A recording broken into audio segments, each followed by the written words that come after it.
Hello everyone, good evening. তো আমরা দুপুরবেলা এসে একটু ফ্রেশ হয়ে তারপরে একটু রেস্ট করছিলাম হোটেল রুমে।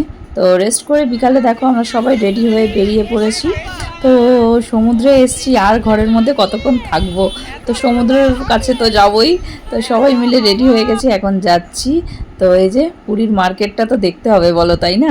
কতক্ষণ আর না দেখে ঘরের মধ্যে বসে থাকবো, আমার তো এসেই মনটা তখনই করছিল যাব, কিন্তু অনেকটা রোদ ছিল, তারপরে একটু টায়ার্ড হয়ে গেছিলাম বলে একটু রেস্ট নিচ্ছিলাম। তো রাস্তায় দেখছো কত লোক, মানে পুরী সব সময় এখন জমজমাট, আর মার্কেটটা তো প্রত্যেক দিনই বসে।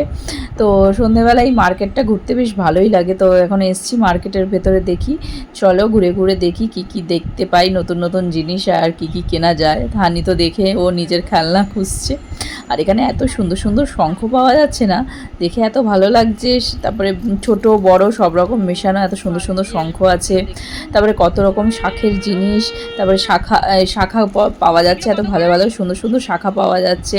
আর এখানে দেখো ঝিনুকের একটা প্যাকেট বানিয়েছে, 50 টাকা প্যাকেট। তো অনেক ছোট ছোট ছোট ছোট ঝিনুক আছে, খুব সুন্দর, ছোট বড় সব মেশানো, খুব ভালো লাগছে এগুলো দেখতে। এগুলো তো নিয়ে এসে এগুলো আর কি ঘরে সাজিয়ে রাখার জন্য আর কি।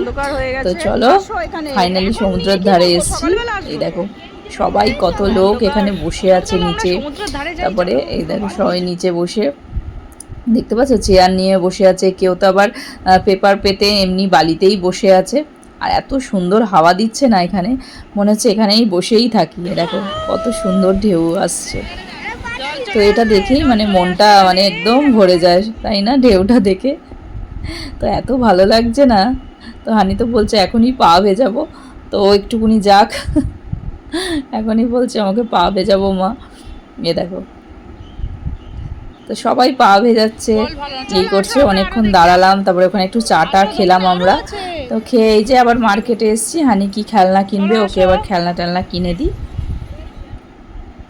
তো গুড মর্নিং, এখন হচ্ছে নেক্সট ডে, পরের দিন সকালবেলা, এখন বাজে 4টে। তো আমরা মানে স্নান টান করে একদম রেডি হয়ে বেরিয়ে যাচ্ছি। তো আজকেই যাব জগন্নাথ বাবার পুজো দিতে, তো সকাল সকাল না বেরোলে হবে না। তো আমাদের পান্ডা হোটেল থেকেই ঠিক করে দিয়েছে, তো সেখান থেকে মানে উনি মন্দিরে ওয়েট করছে, আমাদেরকে ফোন করেছিল যে আপনারা আসুন তাড়াতাড়ি, প্রচণ্ড লাইন হয়ে যাবে না হলে। তো সেই জন্য যাচ্ছি। এখন বাজে 4টে, মানে উঠেছি তোমার 3টের সময় উঠেছি, উঠে স্নান টান করে আমরা 4জনেই রেডি হয়ে গেছি, এই যে যাচ্ছি সবাই। তো গেটটা খোলা আছে, এই যে অটোতে উঠে গেছি।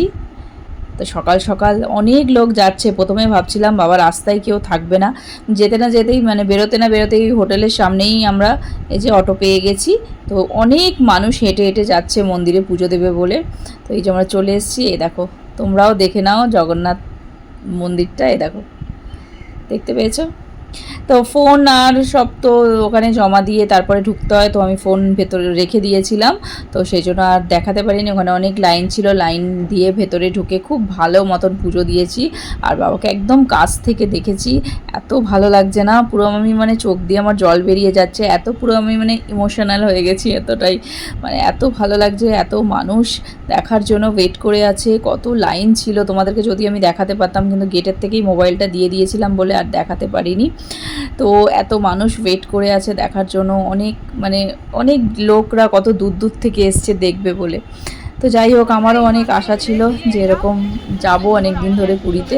তো যাই হোক, সেই আশাটা জগন্নাথ বাবা আমাদেরকে ডেকেছে, তাই জন্যই আমরা ওখানে গেছি। আর এত ভালোভাবে পুজো দিয়েছি আর এত সামনে থেকে দেখেছি না, সত্যি আমার মনটাই ভরে গেছে। মানে আমার পুরীতে যে আশাটা, সেটা আমার সত্যি সফল হয়েছে। প্রথমে ভাবছিলাম যে এত ভিড়ের মধ্যে কীভাবে দেখবো না দেখবো, একদম সুন্দরভাবে ঢুকতে পেরেছি, সুন্দরভাবে পুজো দেওয়া হয়েছে আমাদের। জয় জগন্নাথ বলে দাও। জয় জগন্নাথ জয় জগন্নাথ। তো চলো, এখন তো বেশি টাইম হয়নি, এখন মানে 9টা, মানে 8:30টার মধ্যেই আমাদের পুজো দেওয়া হয়ে গেছে। তো এখন 9টা বাজে, তো এখন একটুখানি ব্রেকফাস্ট করব বাইরে। তো যাচ্ছি, দেখি কচুরির দোকানে একটু কচুরি খাবে হানি বলছে, তো ওকেও খাবিয়ে নিই। তো চলে এসেছি দোকানে, এই যে গরম গরম কচুরি ভাজছে। তো চলো হানি আমরা সবাই ব্রেকফাস্ট করে নিই একবারে।